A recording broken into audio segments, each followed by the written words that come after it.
Here was a time when I appeared to have it all. I was a woman others admired, poised, polished, seemingly fulfilled.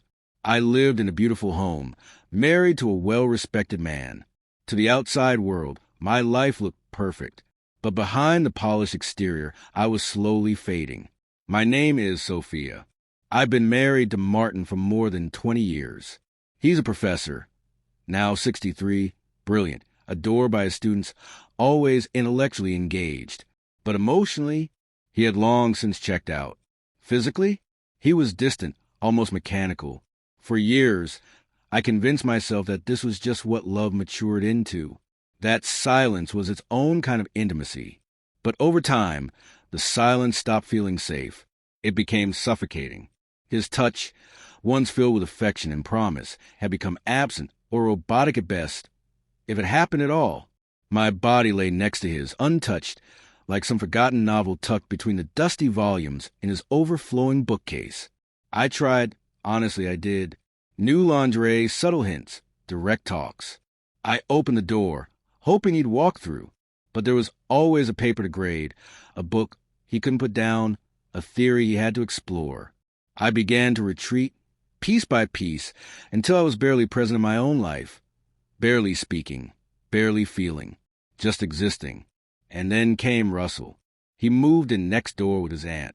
He was 21, tall, lean, full of unfiltered youth and energy. At first, he was just a polite neighbor, always offering a friendly wave when I tended the garden. Sometimes he'd offer to carry heavy bags or help with the fence. There was something disarming about his easy smile, his laugh, something I couldn't admit I looked forward to seeing. I began noticing things I had no business noticing. How his t-shirt clung to his chest after mowing the lawn, how sweat traced along his temple, the effortlessness of his charm. One afternoon, I saw him struggling with a heavy box. I rushed over, insisting he let me assist, but instead invited him in for a cold glass of lemonade. At first, we made small talk about the neighborhood, the weather, mundane things. But as the days passed, our conversations became more layered. He opened up about his financial situation, juggling odd jobs while saving for college. I listened, genuinely invested, maybe too eager to help. I started picking up groceries for him. Just simple things he'd mentioned needing. He resisted at first, proud, but eventually he let me. In return, he gave me something I hadn't felt in years. Attention. Real attention. He noticed the color of my dress. Told me my hair looked beautiful. Said I radiated like sunlight. Words Martin hadn't uttered in over a decade. It felt reckless. It felt necessary. One evening, I stood before my mirror, lipstick in hand. Something I hadn't worn in years. My heart raced as I spritzed perfume along my neck. I hated how much I cared. Hated how alive I suddenly felt. This wasn't me, or at least not the woman I had become. That night, Russell stopped by to return a book. When our hands brushed, just briefly, the contact sizzled. He didn't look at me like a boy looks at a neighbor. He looked at me like a man looks at a woman he desires. I didn't step back. Later, lying in bed beside Martin's sleeping form, I stared at the ceiling, aching, not for sex, but for closeness, for warmth, for feeling. I thought of how Russell had looked at me, the way it sparked something I had buried so long ago. For the first time in years, I didn't cry myself to sleep. I closed my eyes and imagined what it would be like to be touched by someone who wanted me, not out of habit, not out of obligation, but out of sheer longing. I told myself I wouldn't cross that line, that I was just being kind to a struggling young man. But deep inside, I knew better. I could feel the tension rising, a quiet storm that would not be ignored. I wasn't naive. I recognized desire. I had just forgotten how it felt. Russell reminded me. And once that part of me stirred awake, it refused to go dormant again.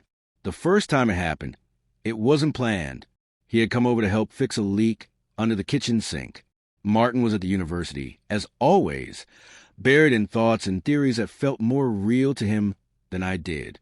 Russell was kneeling on the floor, sleeves pushed up, hands busy with the wrench, while I stood nearby, heart pounding, trying to act unaffected. When he finished, he looked up and our eyes locked. Something silent, but unmistakable, passed between us. I asked if he wanted some coffee. He nodded. We sat together, not speaking much. Eventually, I asked if he needed help with tuition for the next semester. He hesitated, then gave a small nod. That night, I wired him the money. He never asked for anything else, but I kept offering new sneakers, a better phone, sometimes just cash tucked discreetly into his jacket. None of it felt like a transaction. It felt natural, and in return, he gave me something priceless: presence.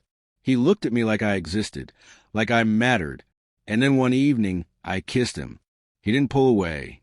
There was no awkward pause, no guilt. Only arms pulling me in, lips meeting mine with a need that matched my own. My whole body trembled, not with fear, but with the dizzying rush of being wanted. We didn't speak much afterward. He left quietly, but I could still feel him, on my lips, on my skin, between my thighs. It became routine. Martin's schedule was easy to predict. Russell would come over late, after dark. We didn't need words. We needed heat, and he gave it freely. He touched me like he needed me, hungrily, reverently. I let him. I embraced it. There was no shame, only fire. I found myself smiling again, laughing at the mirror, dressing in ways that reminded me I was still a woman, still desirable. I didn't just crave Russell's body. I craved the way he saw me, like I wasn't fading, like I still had color. He stopped calling me Miss Sophia. He started calling me baby. I didn't correct him. I wasn't a woman who waited by the window anymore. I was a woman a younger man sought out under the cover of night. And we talked about dreams, about pain, about who we had been before life dulled our edges. He once opened up about the night he ran away from home. In return, I told him about the first time Martin made me feel insignificant, how a single glance, a careless word, can shrink a woman into nothing. We were two souls from entirely different worlds, meeting in the same quiet storm, where need drowned out reason. He needed help. I needed to be touched. He was searching for support. I was starving for attention. And in that space between us, we both found what we lacked. There were times I'd watch him as he slept, his breath steady, his face soft in the dark. I'd wonder, did I exist beyond those tangled sheets in his mind? But I never asked. I didn't want to risk unraveling the illusion. I covered for him. When neighbors raised eyebrows about how often he came by, I said he was helping out around the house. Martin never noticed. He was too consumed by his ever-expanding research, too wrapped up in academia to sense what was slipping through the cracks. I began to resent him, not just for neglecting me, but for making it so effortless to betray him. I didn't feel guilty. Not yet. I was drunk on being desired, on being needed, on feeling worship again. Russell began leaning on me more. Tuition payments, bills, new clothes. I took care of everything. And in return, he gave me nights of fire and mornings that felt tender. Sometimes we'd lie on the couch together, his head resting on my chest, my fingers tangled in his hair. In those moments, I forgot I was someone's wife. I forgot I was 45. I felt seen, young, alive. But danger always lurks behind pleasure.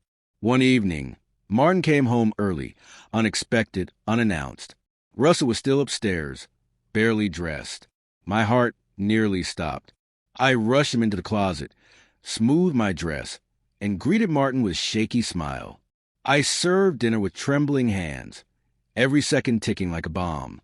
But he didn't notice, didn't even look up from his scribbled notes. That night, I laughed until I cried, laughed at how blind he was, how oblivious. Russell slipped out the back door past midnight, silent. We never spoke about it. We didn't need to. We existed in a fragile world of stolen moments, breathless desire and unspoken understanding. Each time we touched, it burned hotter. Each meeting felt more desperate. I wasn't in love. Not yet. But I was undeniably addicted to the way he awakened something dormant inside me. I knew it couldn't last. But I didn't care. Not then. I would have risked everything for the way he made me feel when his skin met mine. Then the dreams began to tighten in my chest. I started waking up with an ache no blanket could soothe, no silence could ease. Something had shifted, not with Martin. He remained the same, buried in his books, His back always turned. No, it was Russell who changed.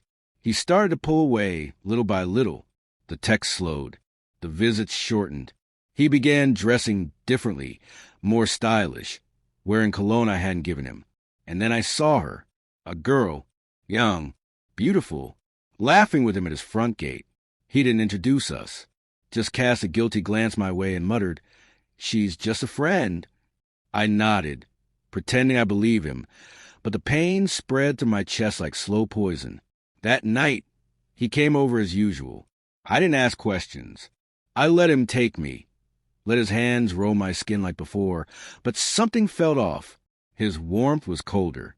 His lips avoided mine, and in his touch, I could feel her shadow.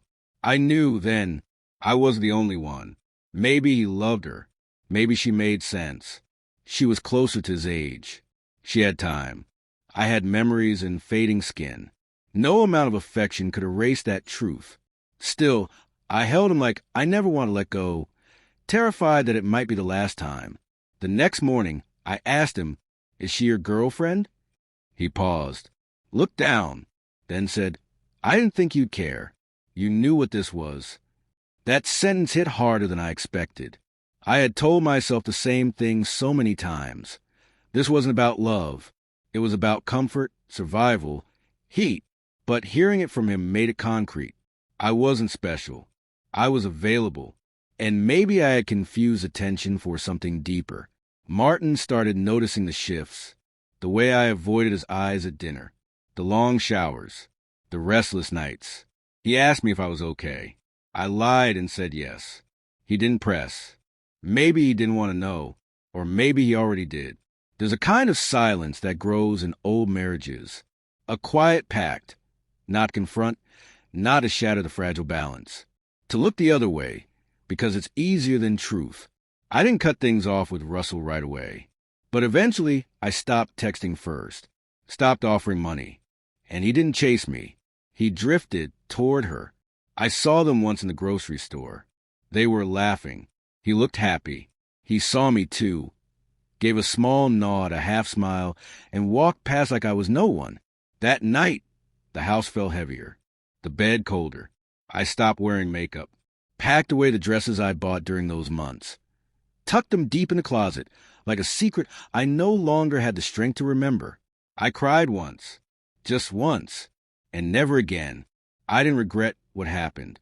Not a second of it. But I did regret hoping it could ever be more than what it was meant to be. Martin never found out. Or maybe he did and chose silence. We carried on like nothing had changed. Breakfast at 8. Quiet evenings. The same predictable dance.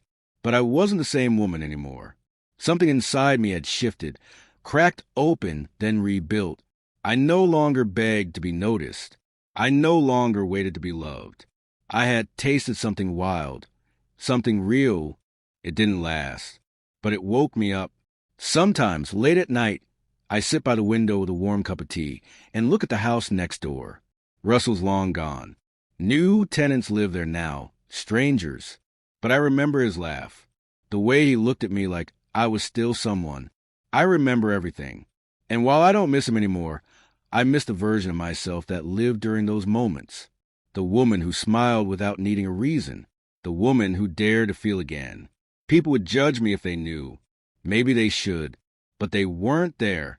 They didn't hear the silence in my bedroom. Didn't feel the cold space in my husband's arms. Didn't see how my soul shrank a little more every year. What I did wasn't right. But it was real. And sometimes, real is messier than moral. I'm not proud. I'm not ashamed either. I'm just human.